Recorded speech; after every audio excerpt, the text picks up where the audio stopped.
Learn how to access and use the data returned from a web server as a plain text string using the response text property. In this lesson, we want to look at the response text property when working with Ajax in JavaScript.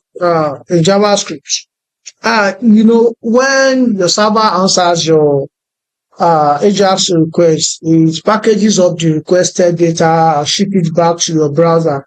So the response text property, which is what we want to look at in this example, is like the delivery box that is containing that data. So once that box arrives, then the response text is responsible for holding everything that the server sent back as one giant continuous JavaScript string. So you can then use it however that you like. So whether that means that you want to drop it directly onto the web page or manipulate the text that is contained inside that delivery box with code. So that depends on your use case and whatever you want to do with that bunch of information that is provided and returned back from the server. So let's quickly take a look at an example of how you can make use of this property. So we'll go ahead and make a function and call it,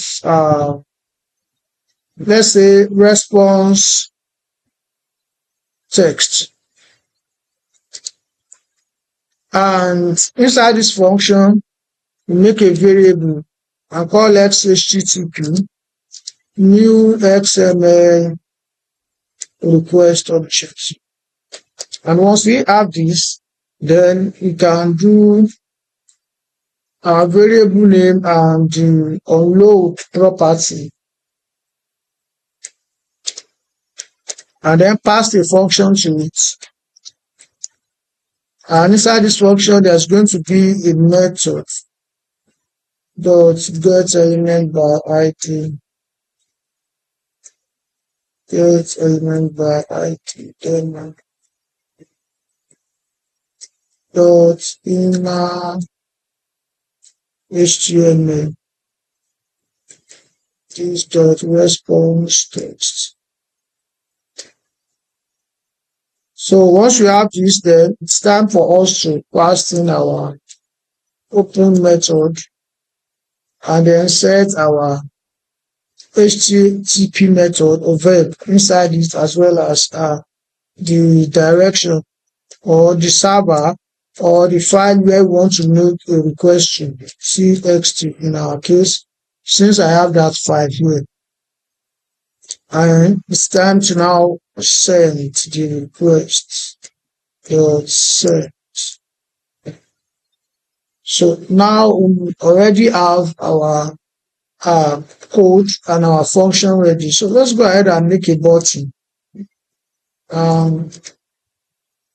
Give it a name of journey, add an ID of BTN, the type of button, as well as the click property that will allow us to pass our function name, which is response text. So go ahead and click this, and you can see this is in the root folder, so it's need a /, and whatever it can find inside this, it will return it back to. So this example just shows that when you click the try me button, so an Ajax request targets this file, demo_post.txt. So once the server delivers the file, so the browser captures its content and populates the response text, which is the property that we have here. So JavaScript then takes that raw text string and updates our paragraph, which is what we have here, replacing the original info that we have inside it entirely with the new server message. Now, if we try to inspect this in our browser, now you are going to see that, let me just refresh or click the try me button again. Let me refresh and click try me. Now, if you look at what we have here, you will see that there are a bunch of other informations like the user agent, host, connection, encoding, X type, dates, content type, the length of the content. You can see version and other things, no cookies. You can see our request, You can see our response as well. You can see time. So these are a bunch of information that the response text receives from the server. But with our code, we're able to manipulate and extract only what we want out from what that server returned. So this is the usefulness of this response text property that we just looked at in this example. So the unload that accept this function is our event hook. So it waits patiently for the server to successfully process our request and deliver the data back to the browser.